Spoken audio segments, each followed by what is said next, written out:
Well, good morning, everyone, and welcome. Today is Monday, October 23rd, 2023.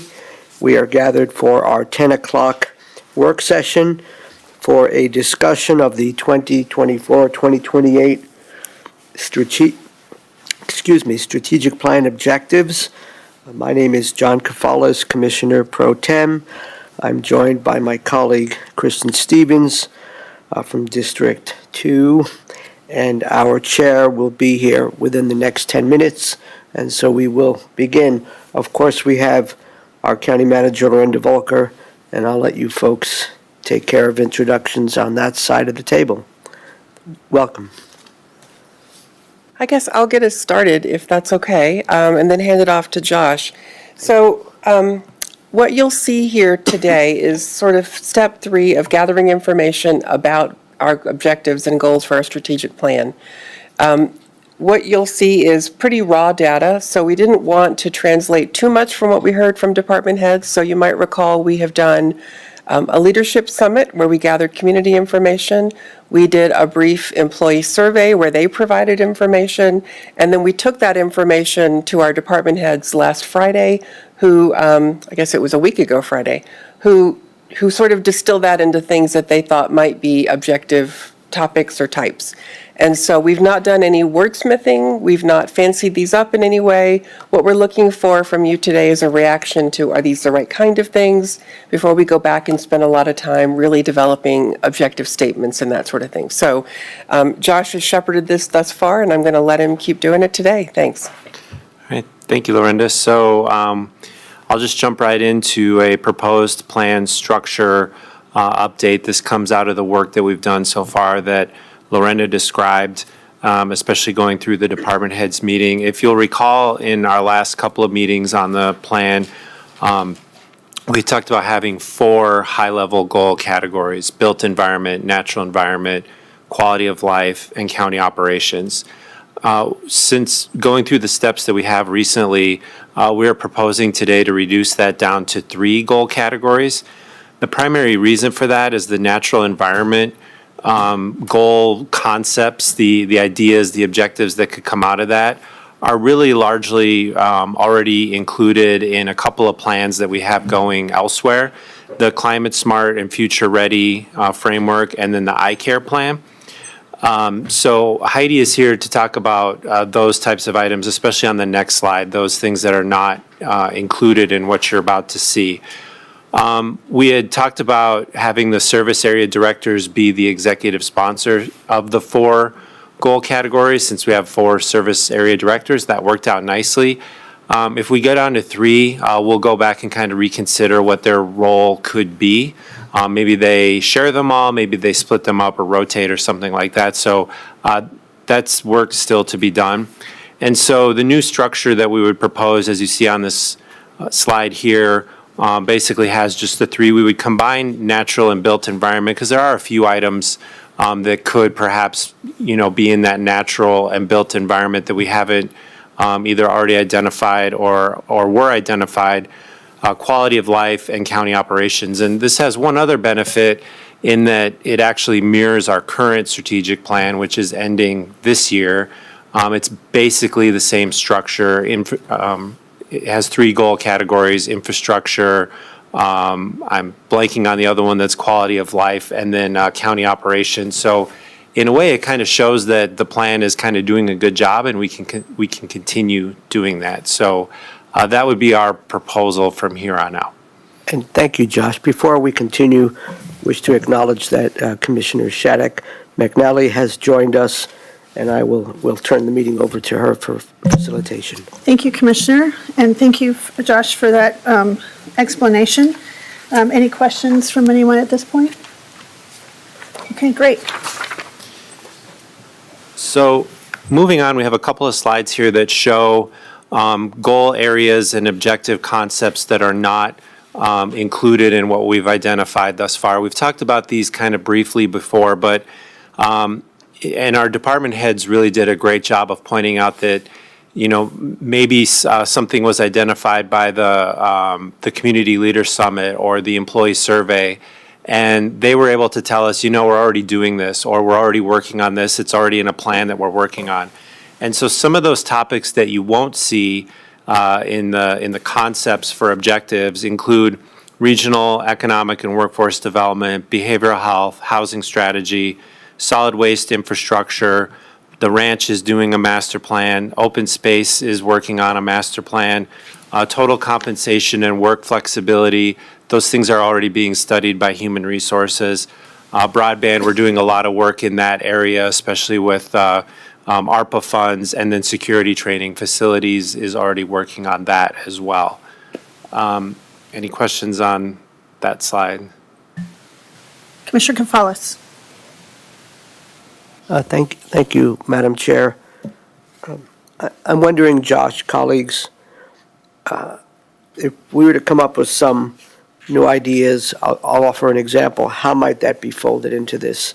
So the example I would offer is there have been very preliminary informal conversations about possibly creating some kind of an ag master plan.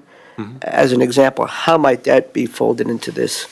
So that's a great question. I should have started off with that.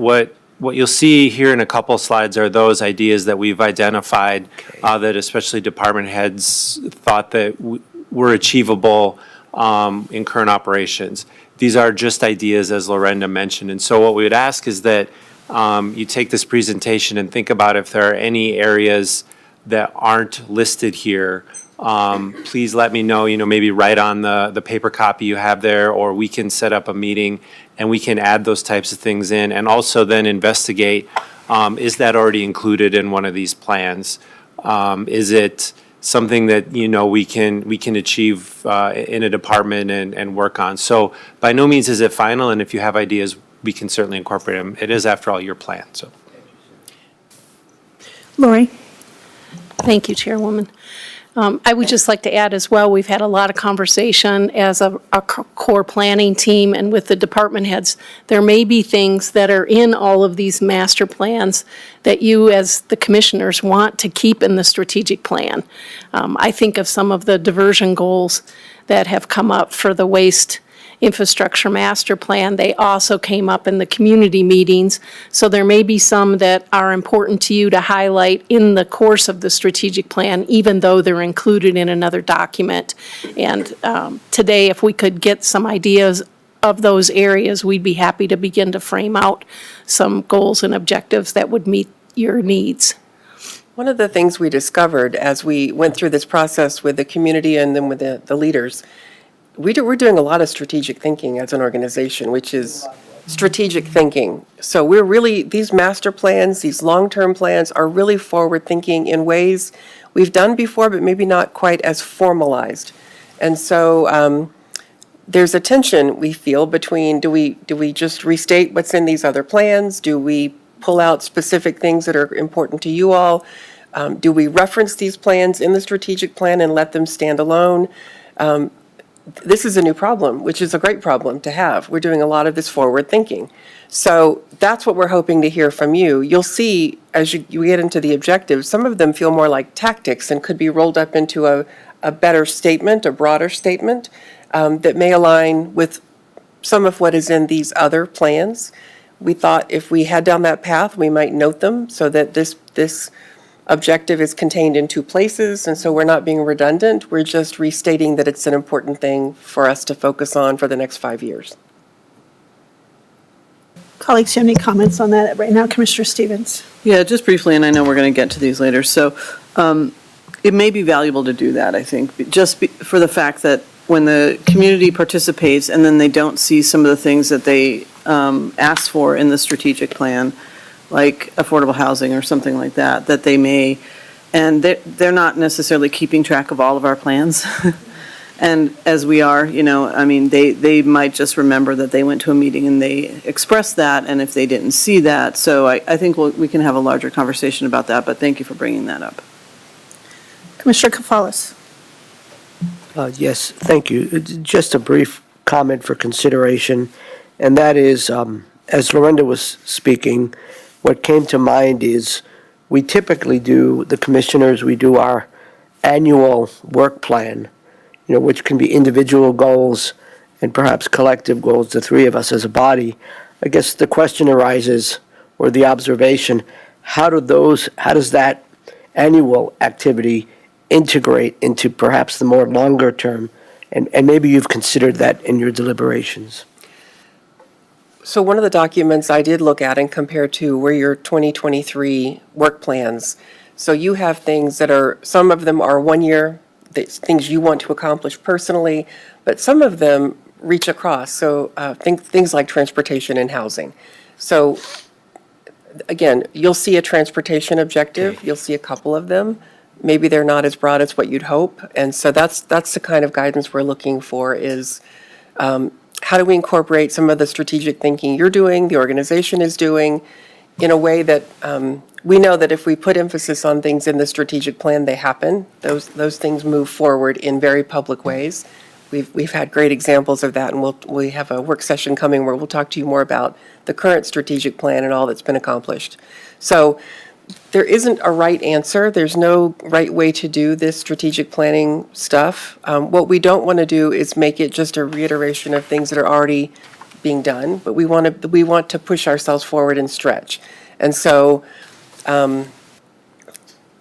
incorporation of some of these elements, perhaps you want to stress air quality, or perhaps you want to stress some specific portion of what's going to be in the Climate Smart and Future Ready plan. Really, there's no wrong answer. It really is about the kind of things that you want to put an emphasis on to the public, and that we'll include them in the plan. So I'd like to comment on this. I think it's important that we spell it out and keep those current plans standing and call them out, showing that we have already been working on this and had those thoughts and forward thinking. And I think if we need to have that in a separate section, things we've already been working on and things that will continue, I think no sense, messing with momentum that's progressing forward. I think a lot of folks, I heard that loud and clear at the Community Leaders Summit, had no idea we're working on a water master plan or this or fire mitigation. They think that we aren't, and that might be good to spell that out in that section. And so I think that would be really important to show, hey, you brought this up, just want to let you know, maybe you weren't aware that we do this, and it would be a great opportunity to, once again, which has been my goal, one of my goals since I became commissioner, is just to share and help educate people all the things that the county does. Because it's still very apparent to me that a lot of people don't understand how much the county does to impact their daily lives. So I think that would be important. And so I think that's something I would like to see. Some things that I don't see on here that kind of covers it is the forest health watershed protection kind of thing. I see water conservation, but as we had this meeting last week with some of the Forest Service and some of the Forest Health Council stuff we're talking about, it sounds like this also might come out of the master water plan about watershed protections, water, forest health, how that's all interrelated. So I think that is something I don't see on here, but I think it's all related to kind of our air quality, our environment, and protecting our watershed. So we still have, in my opinion, a lot of work to do to repair 200,000 acres of stuff. I think we've only covered a fraction, maybe 10%, 20% maybe of that. So I think that would be great to see how we can combine. The other thing I'd like to see maybe add, or at least a discussion, is I've heard this from probably 3 different groups at least right now: the older adults, youth, the EDI, people of color demographic or group, and I hear a lot of this from the southern part of the county and of course Fort Collins, but I've heard in other communities like Estes Park, et cetera, about social connectedness, making a sense of belonging. And I know we've had talks with Thompson School District and others about this, and maybe making some kind of campaign, or how do we make a third spaces, safe spaces? How do we create a campaign to show everyone belongs here and how do we create that social connectedness. We also hear that for the recovery and behavioral health space as well, having spaces for those folks to feel like they have somewhere where they can go and connect. And so I think these are all, I hear this in so many different arenas, and those, I see this happening in the opioid abatement space. There we have a statewide campaign.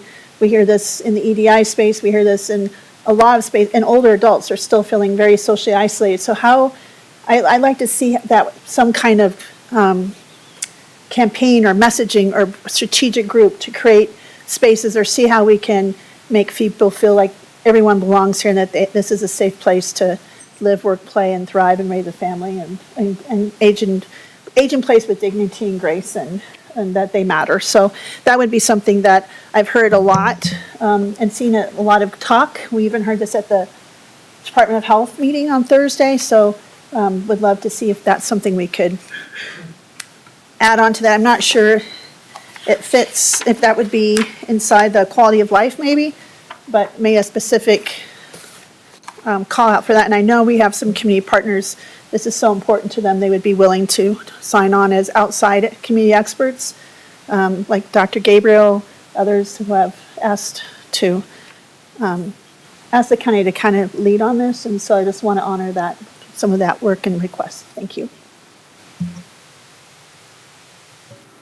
All right, that's exactly the feedback we're looking for. And one thing just to add, I think that'll be nice with this plan now kind of being, having administrative support from my department is we'll now kind of have that capacity and know that we need to connect these things to all these other plans that we're doing. So, you know, when you click on the strategic plan website, it's not just the strategic plan, but there's more information about, oh, are you interested in this issue? Well, we're working on it over here. That's kind of my goal, to set something up like that. And even as we, you know, we're still trying to think of what to do, but as we do quarterly updates, you know, we can tie together perhaps the climate smart framework when it's appropriate, even though, you know, just to show, by the way, we're also working on these things as well. So those are just a couple of ideas and sort of a commitment that we'll make to make sure that it's all connected and people are aware of it, even if it's not specifically in the plan.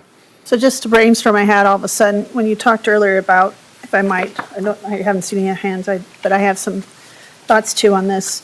You talked about, you were first going to have the Forest Service directors kind of take a goal or an area. Service Or area? service areas. Yeah. And so I see these three, and maybe one of the fourth one would be just educating or helping strengthen or showing what we are doing. Maybe that would be their area to cover and help advertise or market or help bring that all into some conversation. That's their goal, is to help, since I think this was a goal we all had in the beginning, was just how we explain to the county what we're doing for them. And maybe if they're not, maybe that has shown us that there's still a lot of work to do there. So maybe that would, for them to kind of show, these were already something we were thinking and doing and kind of helping elevate and raise awareness there. Just an idea. So, thank you. Cool, thank you. So the next slide just shows additional goal and objective concepts that are not included in the following objectives. I mentioned earlier several topics already included in this Climate Smart and Future Ready plan. You see the list of them here. It's a wide variety, and I commend Heidi for tackling so many things, but everything from transportation alternatives to land use, to developing a workforce, alternative energy sustainability, and things of that nature. And so, as Lorenda mentioned, there's a tension between, you know, the things that plan is working on. If there are other similar items or going further, maybe as part of the strategic plan, we could look at those. But we're trying to take this from a perspective of really not duplicating the work that other groups are doing. And then also the iCare plan, which is internal here to the county, covers our use of renewable energy, xeriscaping, transportation alternatives, and really just studying or analyzing the impact of county operations on the environment. So if there are any questions about those particular items, Heidi can certainly help with those. Any questions, comments? Any questions? At the moment, okay. All right. So next, just to sort of review, this is based on all the input we've received so far at the Community Leaders Summit, the Employee Survey, and Department Heads Workshop. I mentioned we're seeking to avoid duplication and functions that are already operational. The Community Survey will be out, I think, next week, November 1st, with information from that back by the end of the year. And so we may refine these further even as that comes in. Another thing just to mention, we kind of have our goal categories, those 3 or 4 broad areas, and now what we've asked department heads to do is really take those things and look for objectives. So we're actually going from the ground up here. In the middle layer would be those kind of broad goal statements such as, improving access to affordable housing. That's kind of a goal under which are all these objectives. And so we really wanted to start, okay, what can we actually accomplish? What could possibly be smart, timely, achievable, measurable, I forget what the S stands for, but smart objectives that then build up to specific objectives. So the objective concepts you'll see on the next few slides aren't, as Lorinda mentioned, by any means complete. They don't actually have a specific deliverable per se, but that's sort of the reason for this structure, so. So I see that on page 8. I apologize. I guess I hadn't seen that spelled out so clearly about those groups, but Sure. that's great to see. I mean, when I looked through this last night and this morning, I hadn't seen quality of life number 9, but that's exactly kind of the emphasis on that. But yeah, Commissioner Lori. I just wanted to get your attention for when you were Yeah. finished. Oh. Well, one of the things that I've struggled with in trying to work on this strategic plan is when we go back to that first slide that shows all the other master plans that are underway. That's for me, a ginormous amount of work that's already happening in the organization. And so our team on this strategic plan keeps saying, well, we don't want to duplicate what's in the other work. But if we don't duplicate some of what's in other work, then we're adding to the workload in all those plans. And so I've really struggled with, if I was the policymaker, how do I incorporate those two things? Because if this strategic plan is a completely new plan and we have the Climate Smart Future Ready plan, which is broad across the organization and has lots of objectives. I mean, it could be a standalone strategic plan for many agencies. So then you have that, and you have this new strategic plan, plus we have all the other master plans that we listed. And so I have not come up with a light bulb idea on how we incorporate those two things without adding a significant new effort in the strategic plan. And so I would welcome ideas and directions from the board on how we might balance those two things out. I think we all have some ideas, but I'll have Commissioner Stevens go first. Thank you. Yes, I think about the planning we do at the MPO and the Metropolitan Planning Organization, and, the planning that we do has to be fiscally constrained, so that's really interesting. So anything that comes forward, that we're planning, and we plan, 30 years out, 40 years out sometimes in transportation, we have to sort of anticipate how we would pay for that. And if there's not a thought of how we can do that, then it doesn't really enter the plan, because it's required by the federal government for us to have some sort of idea of how we would pay for these things. So I do think that that's a piece that, knowing that we're going into a lot of economic uncertainty, knowing that we're not adding very many full-time positions, and knowing that we have a lot on our plate, I do think that those things are really important. So I think, I don't want to bite off more than we can chew in that sense. And so I do think, having been through the exercise this weekend around, more uncertainty versus less uncertainty in the future about our budget, I do think that should play a role in, what we tackle. And My one fear is overpromising. You know, I want to work on all these issues, and I know that we have, you know, a limited staff to be able to do so, potentially limited money to be able to do so, and other problems like potential, you know, emergency situations that could tap into dollars that, you know, we would want to use for some of these programs. So that being said, I'm not saying we shouldn't strategically plan and think big, but I do think that maybe a way is to incorporate some of the things that we're already doing. Because many of those things were things that we heard, honestly, in when we were polling the community. So how do we put sort of a fresh face on that to make sure that we're, you know, this is, because I do fear taking on too many things. And maybe, you know, as Commissioner Shattuck McNally was saying, maybe our partners are a much bigger piece of this. Maybe there's that expectation that this is not work that we're doing on our own.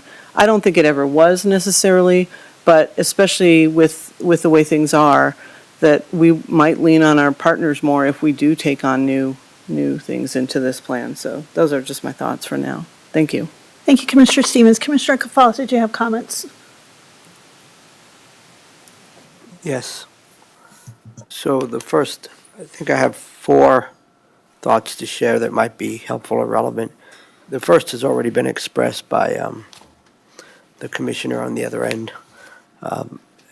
The idea that there is a level of uncertainty regarding budget matters, the state of everything, and therefore that should, we should keep that, you know, in mind up front in terms of continuing to move forward, but maybe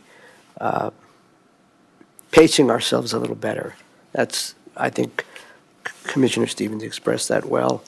The second thought, and maybe she also, so we're all on the same wavelength, I think, is leveraging community resources and to avoid duplication, you know, making sure that we're working closely with community partners, whether it's CSU, community-based groups, leveraging those resources and their activities that might complement what we're doing. And then the final 2 thoughts are, well, one is, given that this proposed 5-year strategic plan is from 2024 through 2028, and that would be a year before the 10-year anniversary of our 20-year comprehensive plan, we may want to refer back to that document, if we're not already, to help inform, you know, how we frame things or how we undertake things. I think that's a really good, I mean, that's a visionary document. That's the big kahuna of master plans. So there might be some value in, you know, keeping that in mind and referencing that and see how we're aligning with that, whether it's, you know, that sort of thing. And then I had a 4th one, but I kind of forgot it, so I'll have to think about it. I'll come back to it in a moment. I forgot. Sorry. No need to be sorry. There's a lot of thoughts running around this morning. My brain. So you know, I think as my colleagues have said, I think we all are on the same wavelength kind of with, you know, how do we not duplicate? I think that is kind of makes logic sense, but something that we talk about, but sometimes we end up still doing. We have a lot of folks working for ourselves too. Even the city of Greeley is up doing things in certain parts of our area. It would be nice to collaborate. But I think when you talk about, I think, Lori, back to your point and your question, I think you make a really good point. We already have staff working really hard, a lot of effort and a lot of energy the last few years put in on some of these efforts that we have kind of initiated or started that haven't been. And I agree that I was, as a resident, very engaged with that comprehensive plan, but that was right before the pandemic and this Cameron Peak fire. So wondering if, you know, there's a few tweaks there that as we go forward that we couldn't envision in 2018 and 19 as we went forward. So I don't know if there's been an exercise where we look at what we're doing currently, especially some of these big projects like Climate Smart Future Ready, the water master plan.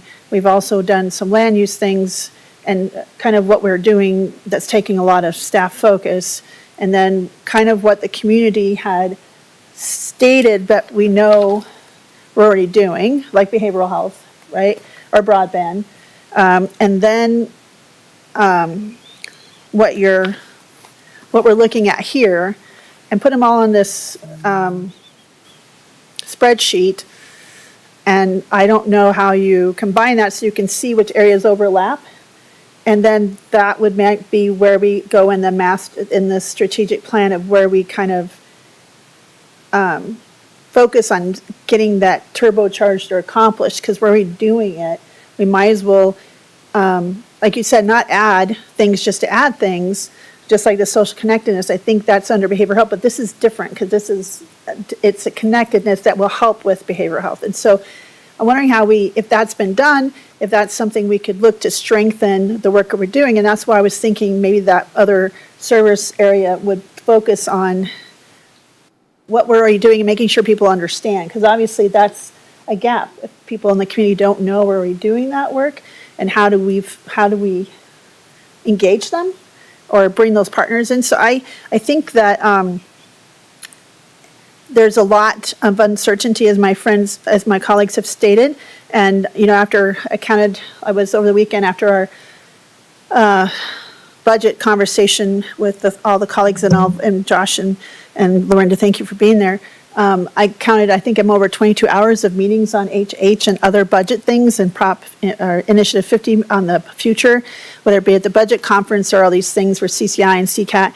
And I was thinking that in itself is a lot of energy and time of how we navigate what's going to come next from the legislature. And I saw some other legislative things. And so I feel like your point's well taken, that we have a lot to do already that I think is unprecedented with some of the changes to at the legislative and state level towards counties. And that takes a lot of time as well. And so I want to be very careful not to overextend folks, as we've got a lot to do with those issues.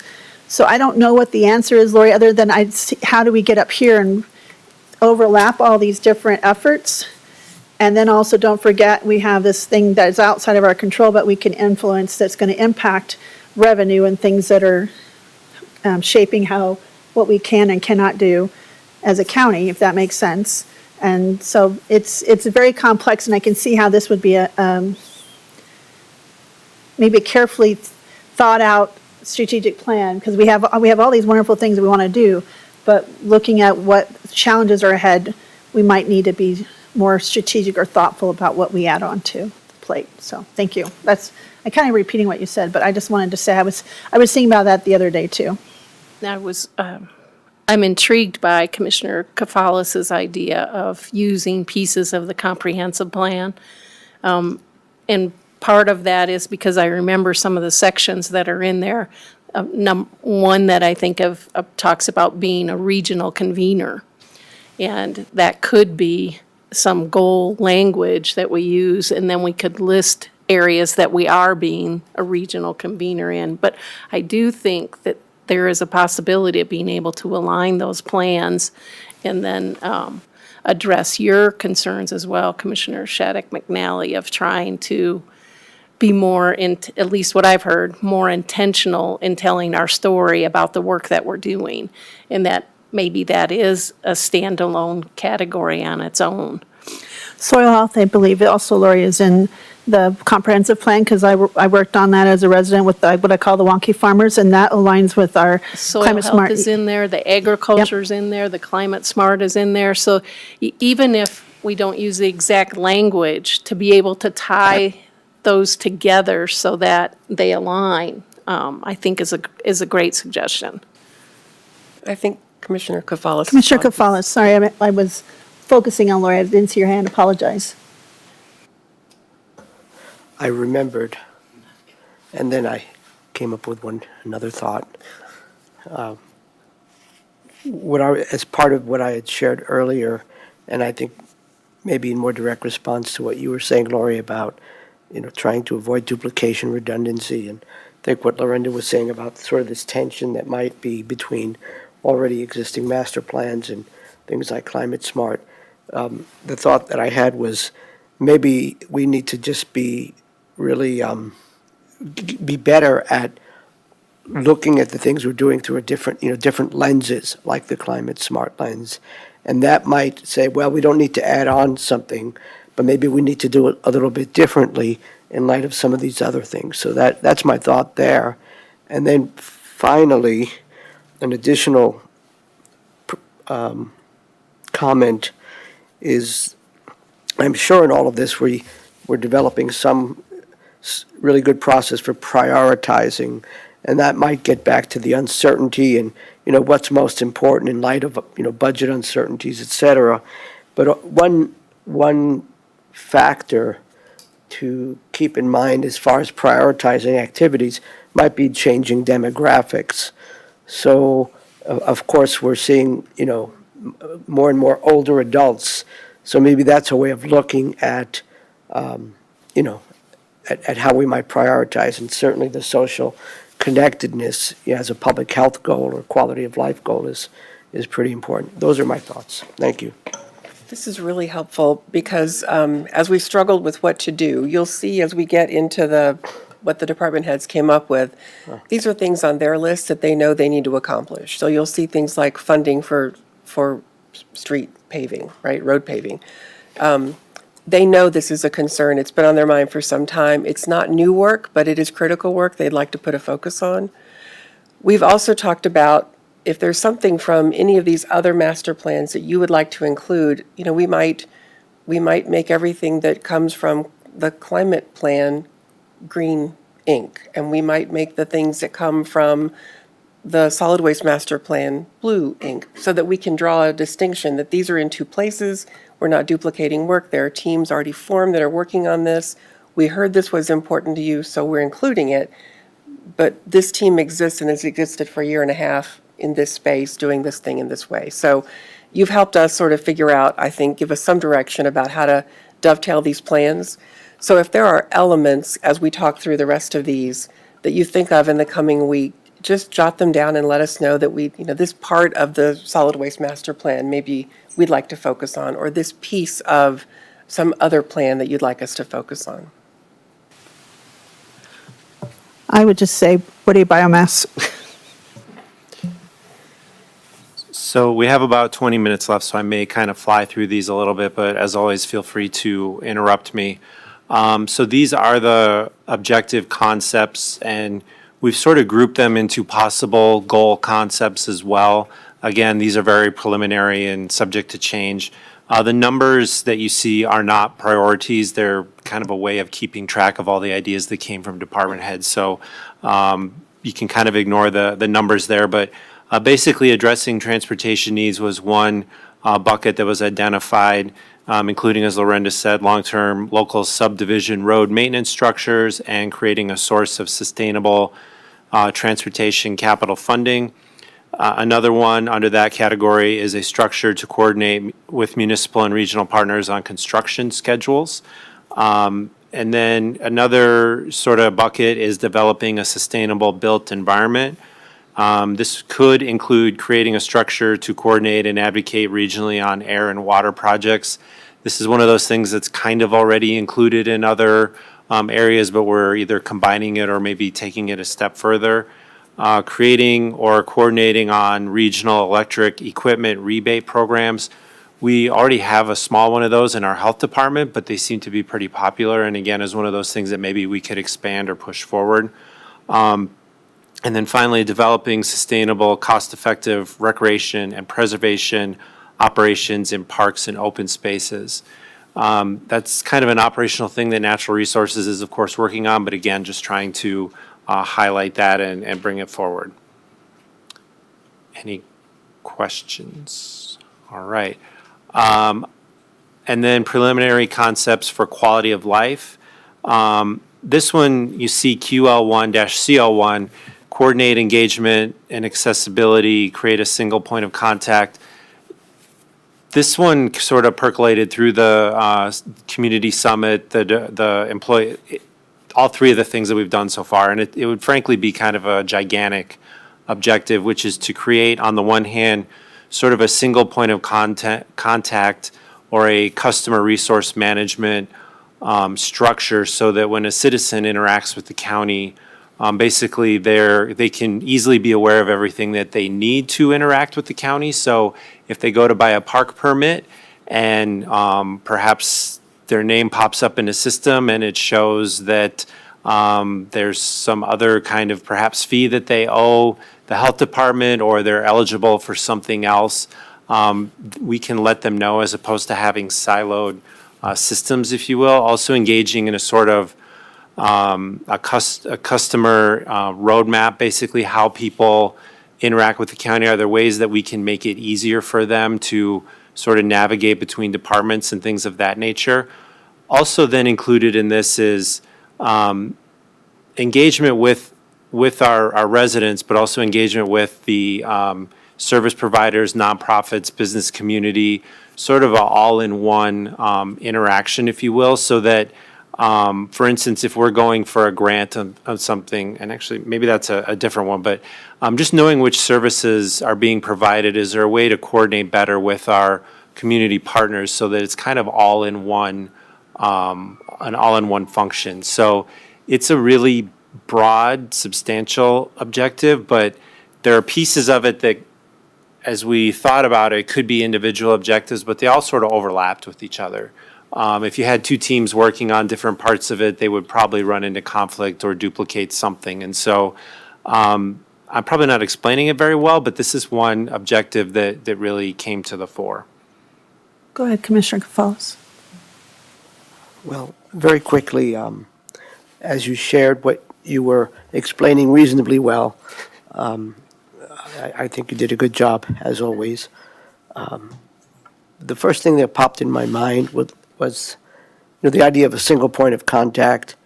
And this might be too big of a deal, because it involves physical infrastructure. But it came to mind Adams County, for example. Their Adams County Human Services Building, which is this massive, cathedral kind of thing. But the way they've structured it is they have a lot of nonprofits in the building. And that's what comes to mind, whether or not some version of that model might have merit. And one way of going back to a previous point, if I may, about leveraging and partnerships, is that perhaps we should have more intentional conversations with the city of Fort Collins as they're looking at developing this community hub, where if they're successful in purchasing, the Albertsons and that sort of thing.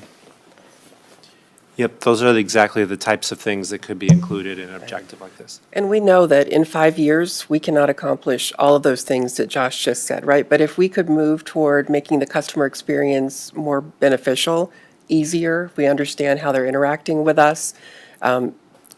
Mark Pfaffinger has talked at some point about maybe residents log in to our website, and when they do, if they're always on the assessor's page, that's the first page that would come up. And they would have a list of favorites that they could save. And so there may be ways that we can use technology to help with this. And then the people issue, how do we get people at our front desks across the organization to be able to answer these kind of questions? So it feels a little pie in the sky, but if you don't start heading down this road, you'll never get there. And so we're thinking maybe that we could take some steps toward heading in that direction. It's come up in so many places. Clearly, it's difficult to interact with government and understand what you're doing. And if we could make that easier, that would be a fabulous goal. So I just wanted to state, when I first joined Larimer County Board and Commission before I became a commissioner as a resident, and the Office on Aging, the county had just received, in partnership with Partnership for Age Friendly Communities and others, the No Wrong Door grant. And that was accomplished, we got a grant, and I think that was a pretty successful program. I don't know where it's at right now, but basically it was called No Wrong Door. It was a grant they received so that someone calls and talks to a human being on the phone, they have, if they need this or if it's something they can't answer, they can direct them and warm hand off to make sure they get to the right person or department. And that went on for a while. I don't know the status of that right now, but I know there's some things that we had changed systematically in that area that were successful and helped people not have to like pick up the phone and call another person or go, especially someone like my mother who doesn't have internet, refuses to get internet and doesn't know how to navigate her smartphone. She needs to pick up the phone and be able to call someone to navigate. And I think there's some people that, like they split, they get through, pages, and some it's like, how do I do that again? And so I think there's some previous experience that maybe we can see if that's still something there and how we can learn from that. And then is that a model or something we learn from there that we could use to kind of do this work? So I just want to say, I just didn't want you to recreate the wheel if there's something that we had kind of already put in our system as a county with that area of service, so. Cool. That's helpful feedback as well. And one thing I neglected to mention when I started talking about these concepts is you'll see some are specifically related to vulnerable populations or diverse populations. One thing we want to make a commitment to doing is including that lens in all objectives, or at least as many as are appropriate. And that includes trying to build objective teams made up of members of the community as well, not just county employees, so that we take those types of things, those issues into account. And also, as we finalize kind of the language behind these objectives, is sharing them with our DEI advisory board to make sure they're inclusive and, we didn't miss things of that nature. So I apologize for skipping that at the beginning, but I just wanted to reiterate that that's a commitment as far as putting all this together. So that's really important. You might recall when we first talked about this, we talked about that overarching equity and belonging. So you won't see a specific goal or objective around equity and belonging, because what we want to do is build it into each and every objective by making sure teams are representative of the community, people with disabilities, people from vulnerable populations, and making participation easier so that we don't have those barriers to participation. How that works will differ team by team, but that is an element that's sort of baked into this plan. That's why you don't see anything called out.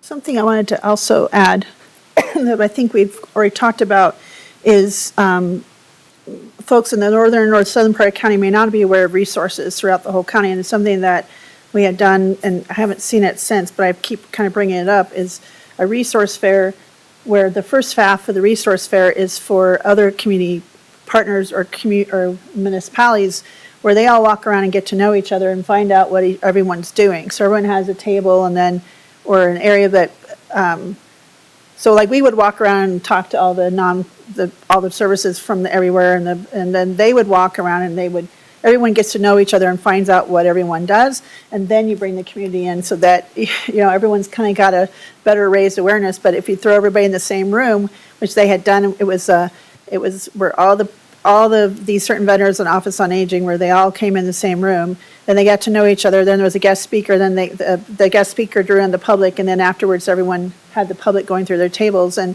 I always heard from a lot of those nonprofits that, I didn't know that group did that, so now we're going to talk. And so I just didn't know if that's another way, is maybe we need to work, back to Lori's comment about county being a convener, maybe we need to convene a thing to bring all of our partners together and make sure everyone knows what everyone else is doing. Just an idea. Thank you. And that's the type of thing too that I think is envisioned in this objective.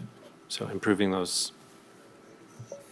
Mr. Stevens. Yeah, just wanted to say that while we want to build this equity throughout the whole strategic plan, I can't remember where we are with the sort of adoption of some kind of equity tool, and I'm wondering if that could be a piece that just to,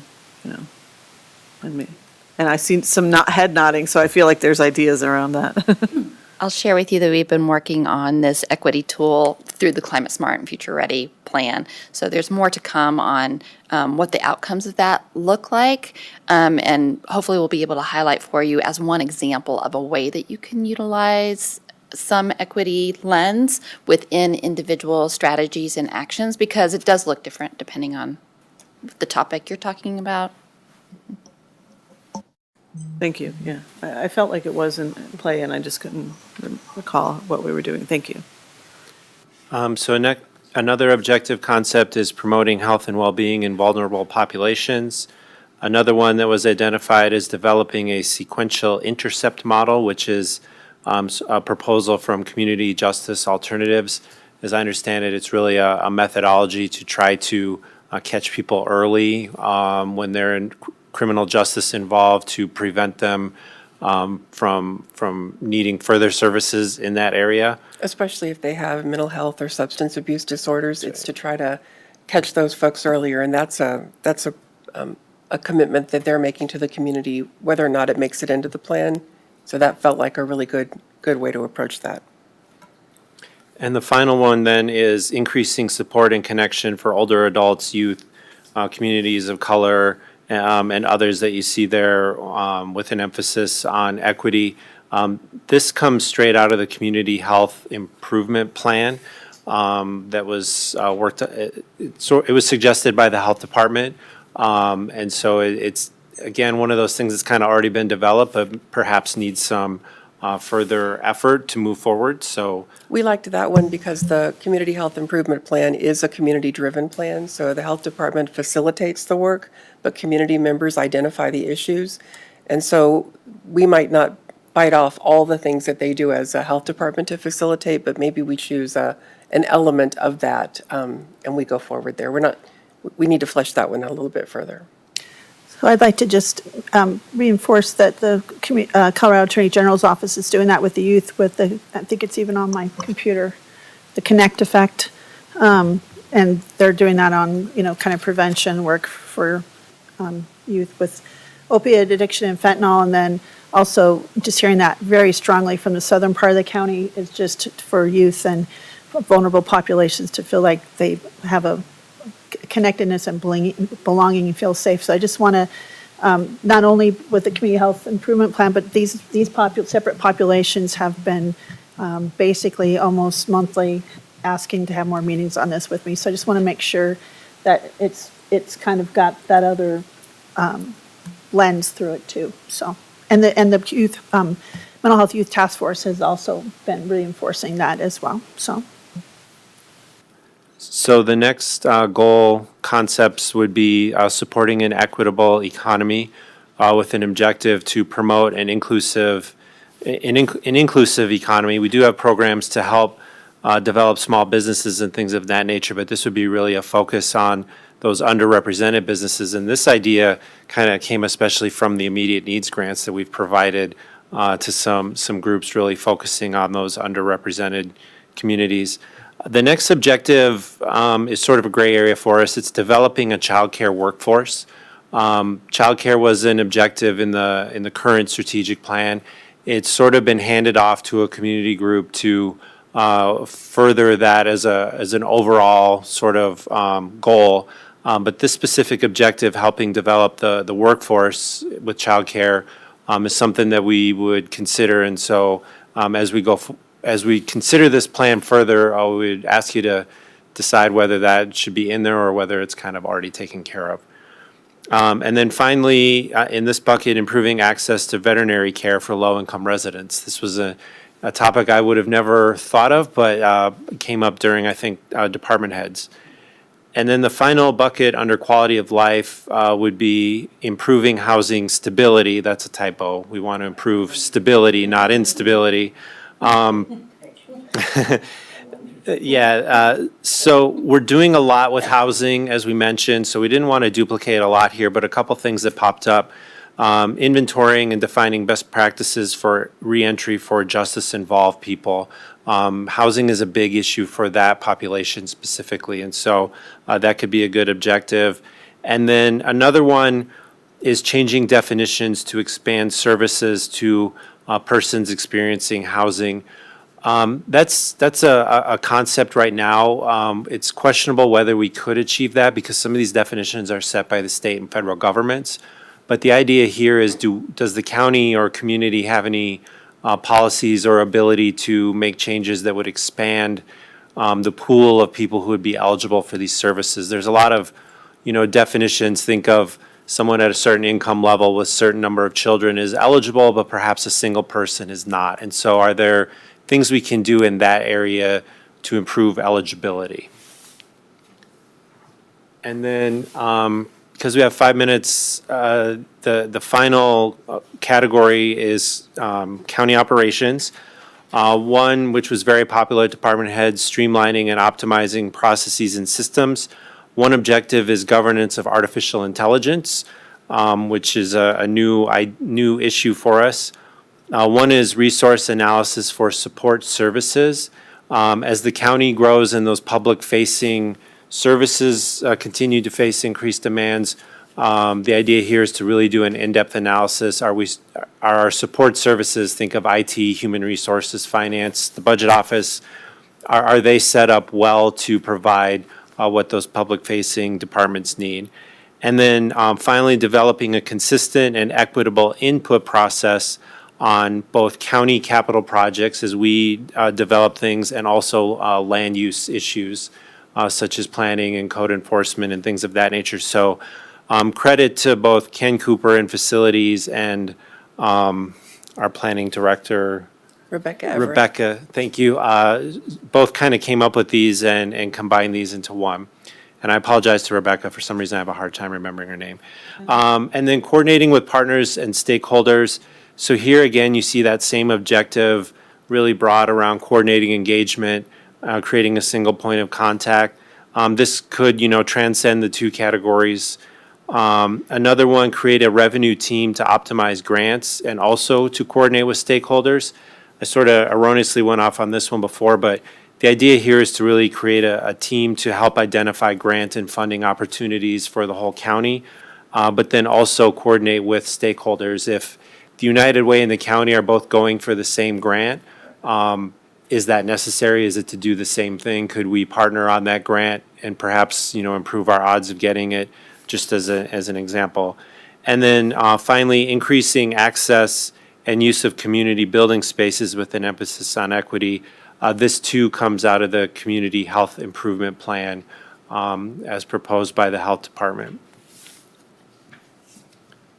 And then finally, under empowering county employees, educating employees on available tech tools and service. This came out during department heads and also the employee survey. We have a lot of tools, a lot of technology tools, a lot of other things that employees could take advantage of, but they're just not aware they exist. So we would like to work on that. Do a security assessment and create security protocols and a really robust training infrastructure. Facilities does do some training in this area, like I mentioned before, but this would really be creating a much more sort of robust plan in that area. And then finally, leadership training and assessment and really efforts to decrease turnover. There are some specifics behind this the Human Resources has identified, but especially with leadership training, we're going through the process of consolidating and revising how we do county policies and trying to make sure that those policies are implemented as consistently as possible across the organization. So that's one example of that. And then finally, enhancing the use of data and performance, really developing community indicators and KPIs. So the next work session you're about to do with performance measures, really taking that to a whole nother level and having indicators for the community that the county can help influence, not necessarily control, and then making sure that our performance measures in our departments and elected offices really roll up to those indicators. So really doing a much more robust performance measurement So structure. Commissioner Kafalis, that fits under what you talked about, that we have an aging community like the rest of the country. And maybe that's one of those things we report on as an indicator for our community, and we talk about how our services are being aware of that and are changing to reflect that. So connecting what we do with who we serve, more specifically in terms of data. And then finally, standardizing data tools and terminology across the organization. So in the current strategic plan, part of the outcome of that was to create our data analytics program that we have in the Department of Performance, Budget, and Strategy. And sort of the next phase of that is really to standardize everything and make our county employees aware of that and using the same terminology. So those are the preliminary concepts. Again, I ask you to please, take some time, consider them.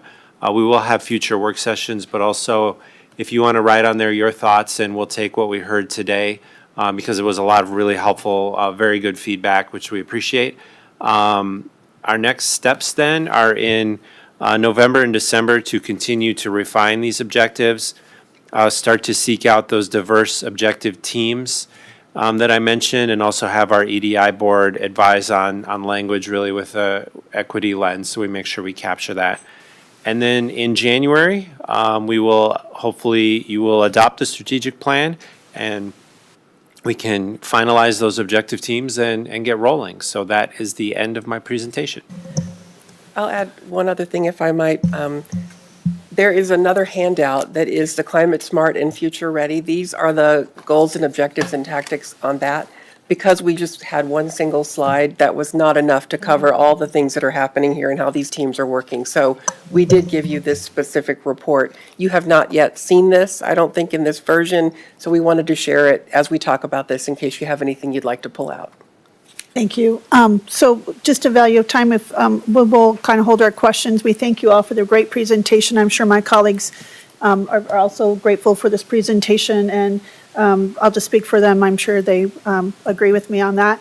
And we'll just hold our questions for next time. Thank you for all this great work and exciting, really kind of excited about these next steps.